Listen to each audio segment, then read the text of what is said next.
no way you can do the stuff that you do if you don't enjoy what you're doing. People give up way too easy.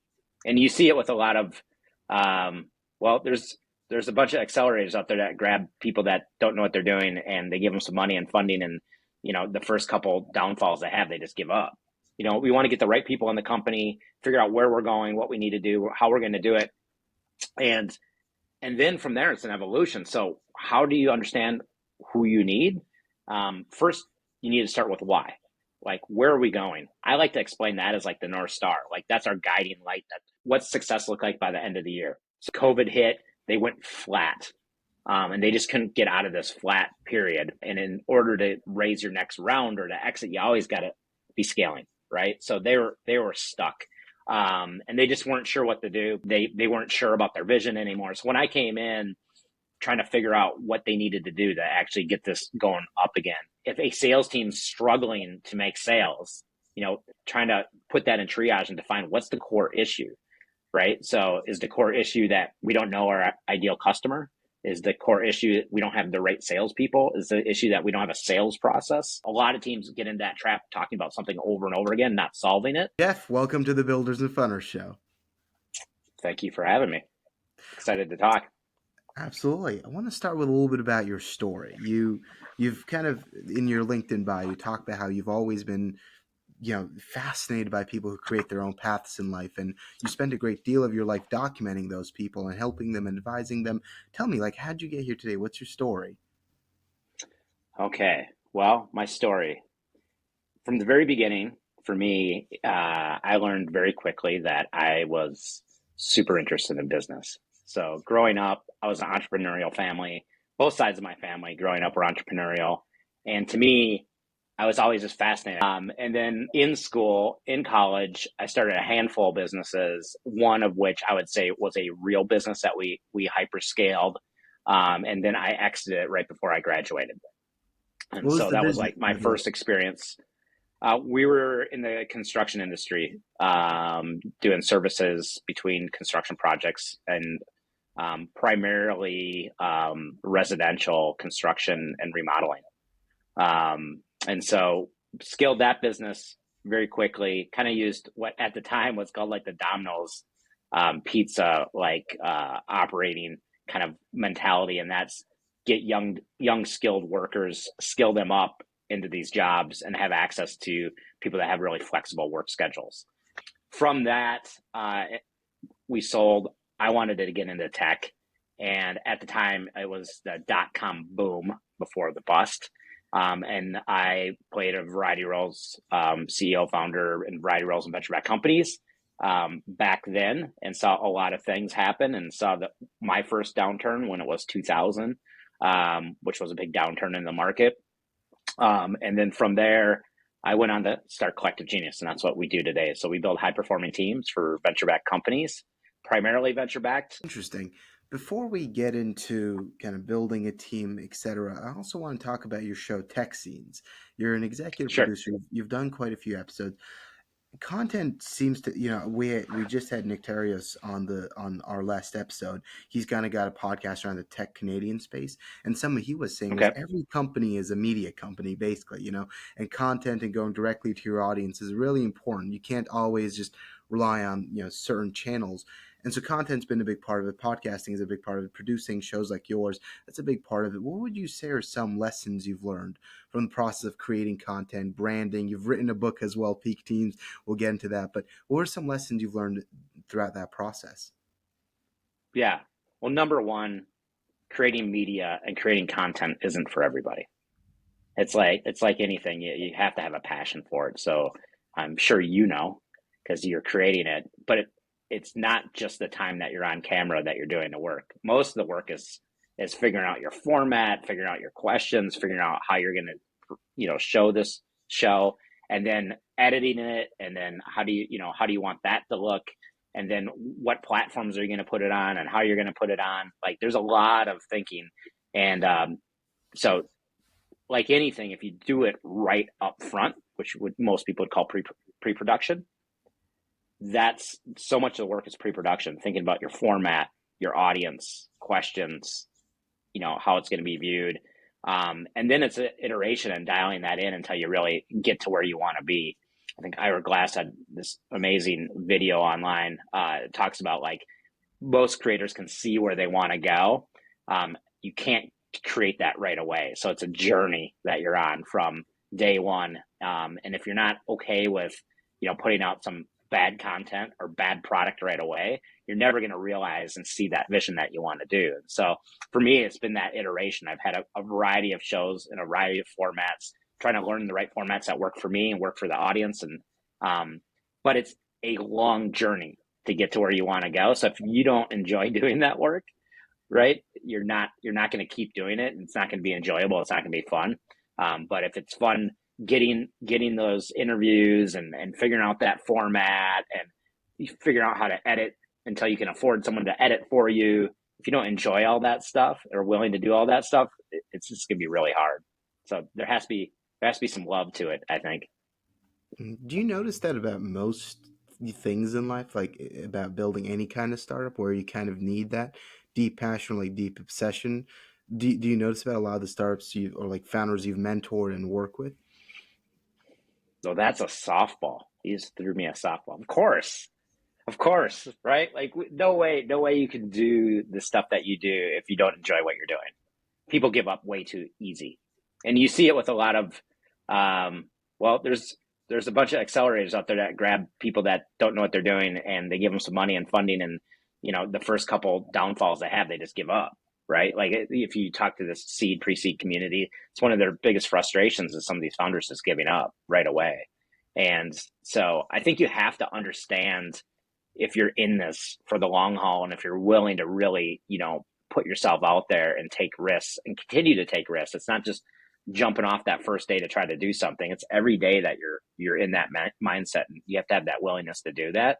And the people that are successful are the ones that can experiment a lot, have a lot of failures, keep on dialing it in until they like figure out how to actually do it. And that's in every little piece of the business. That's figuring out how to do sales, figuring out how to do marketing, figuring out how to do product. Even when you bring team members in that have done those things before, if they don't have that mindset either, even though that maybe they've led sales for $100 million company, they may come into this company and go, wow, I have to totally switch my model because what I've learned in the past didn't work. So having that ability to be agile and at every stage, even at the stage where it's just maybe 10, 20 people, when you bring on team of teams, like everybody has to have that mentality, especially in the space that I work in. I think the space that you're interested in is companies doing things that have never been done before. There's no blueprint for that, right? There's no blueprint for that. So we have to, and we'll talk about it when you want, but my book's about the operating system to find your path and to help your team find that path. But it really is about dialing in, learning what's working, what's not working, double down on what's working, and then even going that direction, you'll still kind of iterate and change. The answer to your question is, yeah, you have to love it, man. You have to love it, or you're just gonna have a really sad existence for a really long time, hoping at the end you'll be happy. Nobody wants that. Interesting. What if, so I've seen this happen sometimes where someone goes into building some really, like they're super passionate. They're like, oh, I love this. I'm gonna build something big. And they've got a bit of that conviction. But then sometimes that's like runs out, like, or they just start to lose the love they had for it. They're like, oh no. Right. So it turns out I don't love this. How do you handle that? Yeah. Well, I mean, at the end of the day, we only have so much time, energy, and resources, right? And so it's really important, kind of going back to what we just talked about, as a founder or anybody in any team, you have to be really efficient with your resources and your energy. And so if you feel like startups and growth companies are chaos and you're just going to throw everything at the wall and see what sticks and not have a process for dialing in the business or not having an operating system, you're going to probably run out of time. You're going to run out of capital. You're going to run out of resources. You're going to run out of energy, right? And so I think what I found is the CEOs and founders that are the most organized, and even talking about what we're talking about, like pre-production, right? The ones that spend more time figuring out what they need to do, how they're going to do it, who's going to do it, and how, all those elements prior to jumping in are going to be so much better at conserving not only their capital, but their energy and their team's energy. Because if it's just chaos and everybody's running 100 miles an hour, probably in different directions, it's very inefficient, and your team's going to probably, give up before you can get there. Mm-hmm. You mentioned one of the things that a founder has to do is find the right people with the agility for, to join their initial team. I remember when I was around 15, we had announced that we had received this grant, and this company reaches out and says, "Hey, we have unpaid interns who want to work at a South Korean company. They're college kids." And at the time, I was based in South Korea, so I was like, "Yeah, technically, we're a South Korean company." He says, "Sure, why not?" So they send me this list of resumes and these videos of these, college kids. I'm sitting there, I'm looking through, and I'm like, how the hell do founders actually hire these people? Like, I don't know what to look for. I don't know which ones I should hire. They all look the same to me. Right. I don't know. It's like everyone has this passion for this thing apparently. And so thankfully I wasn't like paying them and I didn't have to deal with payroll. But like if I thought like if I had a runway and I like had limited budget to spend, and I had to only hire a few people, this would be the most stressful thing in the world. So how do you pick the right person? How do you like interview them Yeah, if you're yeah. a first time founder? Yeah, so that happens at all scales, right? So when I think of scale, I think uh, the same issues and problems that you have at the early stage are the same issues and problems that you'll have at the later stage. It's just that there's more zeros behind it, right? Maybe you have more capital coming in, but you probably have more capital coming out. Different. Maybe you're hiring less people in the beginning, you're hiring more people in the end. So, um, example, I have a fintech company that I'm working with. They just raised their Series B. I've been with that company since the very early stages, a seed stage of that company. And so the idea of getting the right people on the bus at first makes sense. We want to get the right people in the company, figure out where we're going, what we need to do, how we're going to do it. And then from there, it's an evolution. So how do you understand who you need? First, you need to start with why. Like, where are we going? Why are we doing this in the first place? So I like to explain that as like the North Star. Like that's our guiding light, that where we're going, right? Now the why is your mission. Why are we doing this? Why are we taking this journey, right? And then from the why, which is the North Star, is you want to kind of work your way back. Like, so where are we actually going to go? And something feasible with teams that I work with is like, we'd like to develop a 3-year plan or a 3-year vision is what I refer to it as. So the 3-year vision is, where do we want to be in 3 years? And it's really important to map that and to map it with your team, at least your leadership team or your core team in the very beginning. So we can define and put like some sort of stake in the ground in the future that we agree upon, right? And then from the 3-year vision, we back it up and go, what's success look like by the end of the year? So, at this time of the year, we're close. If it's beginning of the year, you have 12 months. If you're in Q1, you might map it to 9 months, right? But what's success look like in each of the functional areas of the business by the end of the year? And we define objectives. And then from there, every quarter we define OKRs and we break down KPIs. So basically, you reverse engineer back from where you are and where you want to go. And by looking at that, it gives the CEO and founder the ability to really define who do we actually need to make this journey, right? Who do I need to get to that 1-year plan? Who do I need to get to that 3-year vision, right? And so looking at it as like a path and a journey allow you to talent map your organization to the right people, the right roles and responsibilities that you need in order to get that done. Now it's an evolution, right? So like where you start and as you climb the mountains, you get different perspectives and that 3-year vision will shift maybe every year a little bit. That 1-year plan might shift a little bit. So we're always checking in on that every 90 days on the 1-year plan, re-looking at the vision every year. And then we're recasting like, what do we need? Who do we need? Do we have the right people? Is our head of sales in that the right person for the journey right now? Or do we need a different head of sales? What kind of product person do we need to get us to that 3-year vision? So you start with the company in mind first, and then you look at the people. Mm-hmm. That's how I've found. Mm-hmm. So, like, what might that look like for practice? Like, if you can mention, like, what did that look like? What did the exercise look like for a company that you've worked with in the past? Like, what was their kind Yeah, of like? How did they set their why? What was that plan? And then how did yeah. they define what kind of talent they need? So the example I was giving with that fintech company I'm working with, that we went from seed and their Series B right now, very early, they had 14 people on their team, right? And so when I first started working with them, we did our launch session. The launch session looked like, typically I kind of give them the example of, the tools that we're going to do and the cadence that we're going to work on every 90 days. And then I give them some prep work. So that team did a bit of a survey where they went through a handful of questions. They did some prep work around where each of those functional leaders thought they wanted to be 3 years out, where they thought they wanted to be 1 year out, what's important in the next 90 days. And so then when I bring the team together, we'll look at that mission. We'll have the founder, CEO talk about that mission. We'll clarify that, answer questions. So we're all like understand why we're there, right? Like why we're in this company in the first place. And then we'll develop that 3-year vision. So that fintech company, we looked at it. What are each of the functional areas? So we had a head of product there. We had a head of sales there, the CEO. CEO is like corporate capital development. Like their job is to raise the money and build the organization. So we had each functional area and they defined what successful looks like. We talked about it. We iterated on it together as a team. So everybody understands what everybody's functional area is, because these teams are very cross-functional. So anytime that you're working with doing something that's never been done before, typically it's very cross-functional because you're developing everything. It's not a company that's already running, and some companies can run in silos. These companies are very interconnected. And so then that team, on that launch, we backed down to the 1-year plan. With them, it was only 9 months left in the year, so it was really a 9-month plan. But we also we figured out what's most important to get done by the end of the year functionally, and who owns it. That's why it's really important to do it functionally. And we iterate on it. We went back and forth at the time. I think it was like, it's going to be 9 million in sales. No, it's going to be 11 million in sales. And we talked about it until we got it to the number that we thought it was right.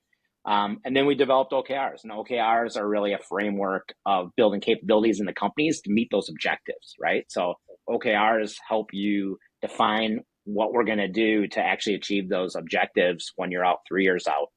And so as we did that with the team, they put that together, and then they started doing their weekly cadence, which their weekly meeting, what we call the camp meeting, is really for them to see what's working, what's on course, what's off course, and to triage a system that we use to get things back on course, right?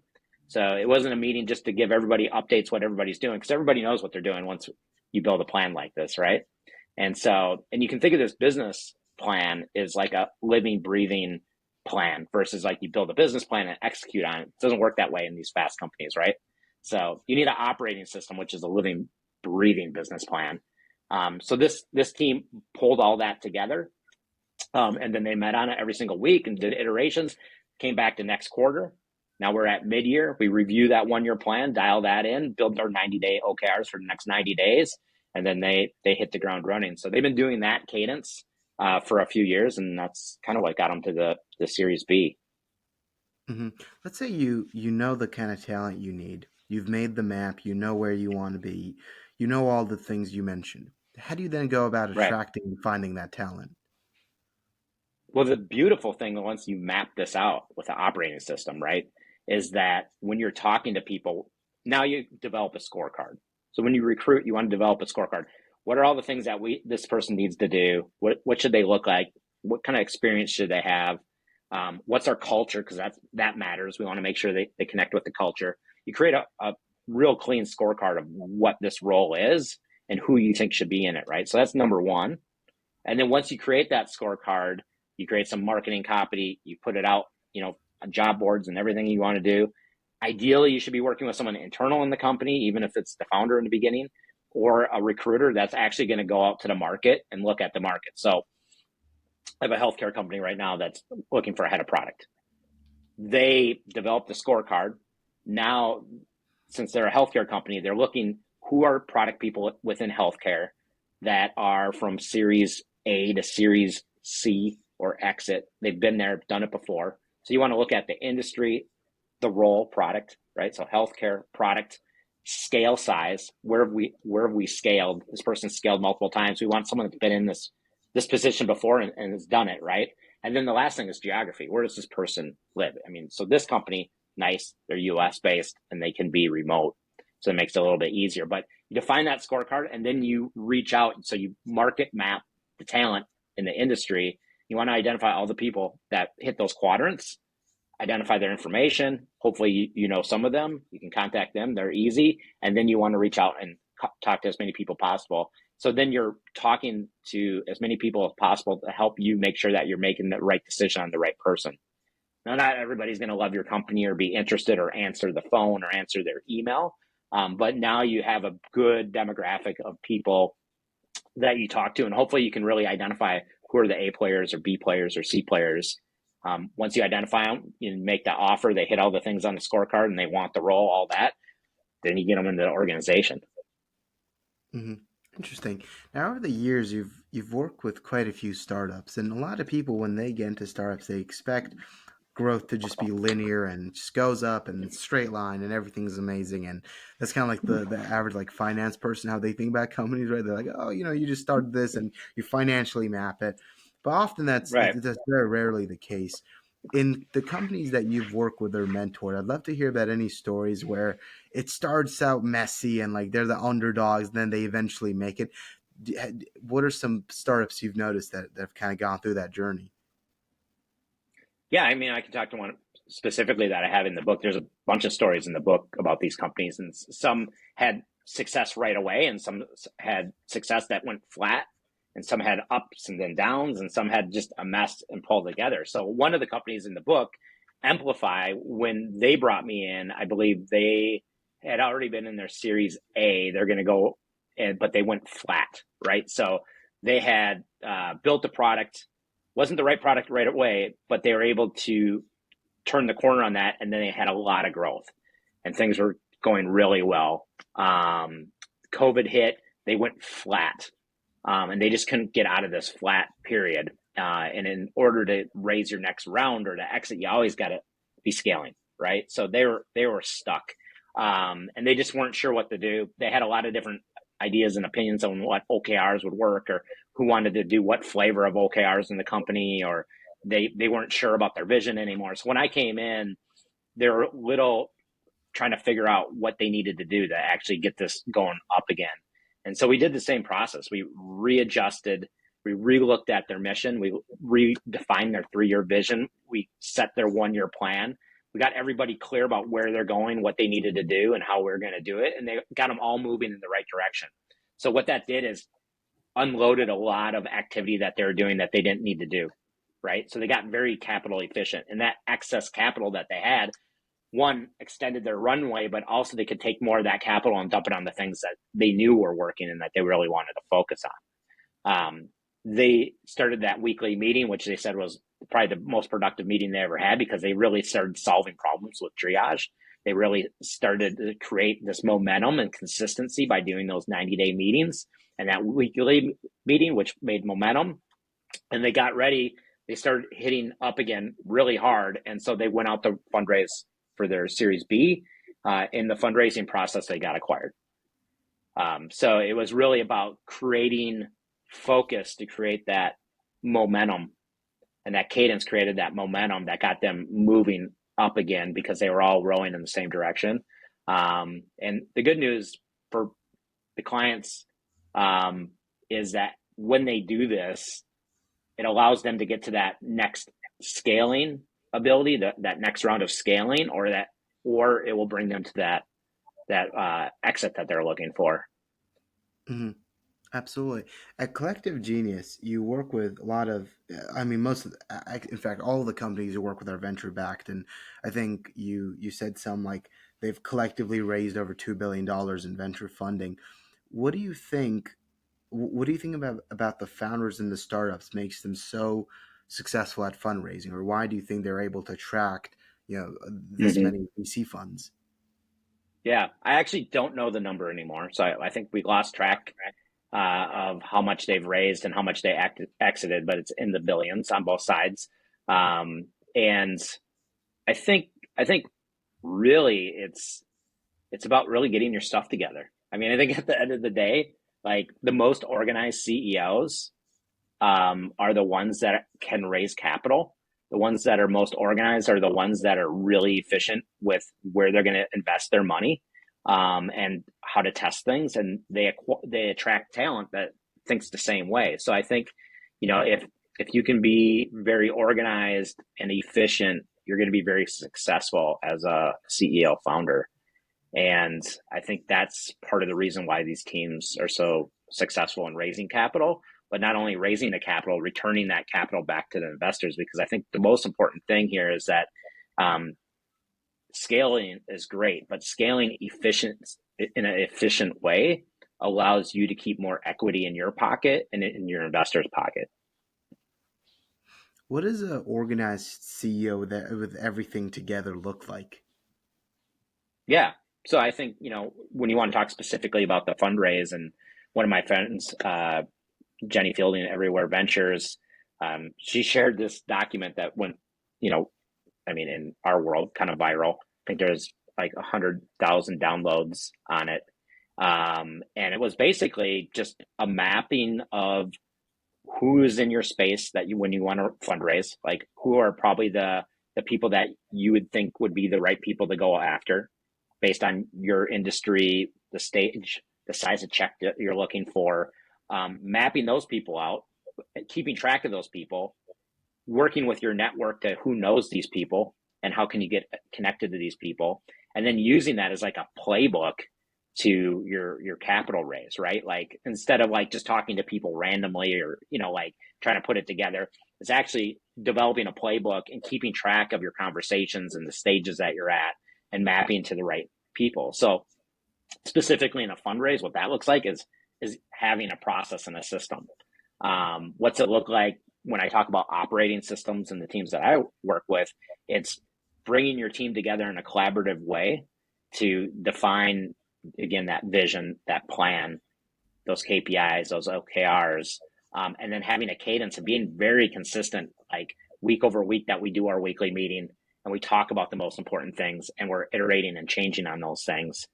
So if it's, to give a specific example, is if a sales team's struggling to make sales, trying to put that in triage and define what's the core issue, right? So is the core issue that we don't know our ideal customer? Is the core issue that we don't have the right salespeople? Is the issue that we don't have a sales process? Is the issue that marketing is not working, right? Like trying to understand what is the core issue and peeling that onion back, defining what that is, but then making a decision to do something about it. So a lot of teams get in that trap talking about something over and over again, not solving it. So using triage, we have a system we use, that our teams use, is to really uncover things, make decisions, and make that next step forward. So we're always moving forward. The role of the CEO is to make sure decisions are being made, if they make them or if they let their teams make them, but decisions need to be made to like move things forward. So I think being organized and having a process is really important. And then I think the people that are a little misguided in thinking that startups are chaos, the startups that are chaos are the ones that end up failing typically. The ones that are organized and understand that everything's a system and everything's a dialing in of the system to figure out their business are the ones that tend to succeed. Interesting. What do you think are some things that are obvious to you that are pretty non-obvious to others about building successful startups or like peak teams like your book? Yeah. Well, I think, for a good reason, a lot of CEOs and founders probably only get to experience a handful of startups, right? Sometimes you'll have a founder that we had to just exited that is going to be one and done, right? They created something, they grew it really big and they got acquired. It's their dream, what they always wanted to do. Now that founder and other founders like that, trying to wonder what they're going to do for their second act. Some of them don't go back and do it again, right? There's a lot of energy that they didn't want to do it again, or maybe they just can't find that thing that they're passionate about to do it again, right? Some of those people end up being some of our coaches, right? Then there's people that will do it one or two or three times, right? So they've experienced it a few times, but they haven't experienced it hundreds and hundreds of times to really see the commonalities that, I have the experience and some of my team members have the experience of seeing over and over and over again. So, you could say I'm a very slow learner. I just had the opportunity to be under the hood of hundreds of these companies. So you can start to see these similarities. And like you've been talking to a lot of people doing your shows, you start to see the same things too, that they're probably starting to give you some of the same answers, right? And so that's what's so important about what you're doing and spreading this content is that there are low-hanging fruit things that CEO, founders, investors, and their teams can do to be successful. And sometimes it's just that you need to see that pattern over and over again to really identify what that is. Mm-hmm. Interesting. My last question for you is, you mentioned you've gone to see under the hood of so many companies. Now, we talked about being disorganized as one of the biggest killers, and it's one of the things that holds back a lot of founders and startups. What do you think are some other things that you notice hold back a lot of founders that they may not really realize themselves? Yeah. Well, I think one of the biggest ones is, it's for the founder and for their teams, is just sometimes the lack of being transparent. Now, as a CEO, founder, it's important that you're confident in your vision and what you want to do and what you want to accomplish, because otherwise you're not going to convince anybody to join you, right? You got to have a clear vision. You have to be able to like really sell that to get employees, to get clients, to get investors. You're always going to be in the center when you're working with when you're leading the team that's doing something that's never been done before. You're always going to be at the center, right? There's gonna be a lot of stakeholders. You can't just kind of elevate and delegate and have other people do it, right? So one of the things, if you have to have that confidence, but you also have that transparency that you probably don't know everything, right? And you need to be clear about some of those things that aren't working and that you don't know. And you need to do that, one, because that's how teams move forward and solve those problems. And if you have competitors, they're gonna have the same problem. So your competitive advantage of being transparent is that you can solve those before they do. But you also need to do that because there's going to be problems within your organization that you can't see and you don't know about. But the only way to unearth those is to lead by example and show that you're willing to talk about those things, those hard things, those challenging things that are hard to talk about. So your team members do that as well. So the thing that holds back most teams is that they're not willing to talk about the things that are not working or are hard to talk about, or where there's misalignment. They don't want to bring it up because they think it's going to blow everything up. The reality is the things that are the hardest and most challenging are the most important things to be talking about, because by unearthing those, you can solve them and get ahead. So I think one of the biggest things that blocks a lot of leaders is not having that transparency. And if they don't have the transparency, their team's not going to have the transparency. So the analogy I like to use, and we talk about climbing peaks and getting to the top of the mountain, right, is the 1-year plan, and that 3 peaks out is that 3-year vision. Those elephants in the room that we're not talking about, we're carrying those on our back up that hill. And that's heavy, right? We need to shed those so we can move faster. And a lot of times when you shed those and talk about those, you'll find better paths and more efficient paths to where you want to go.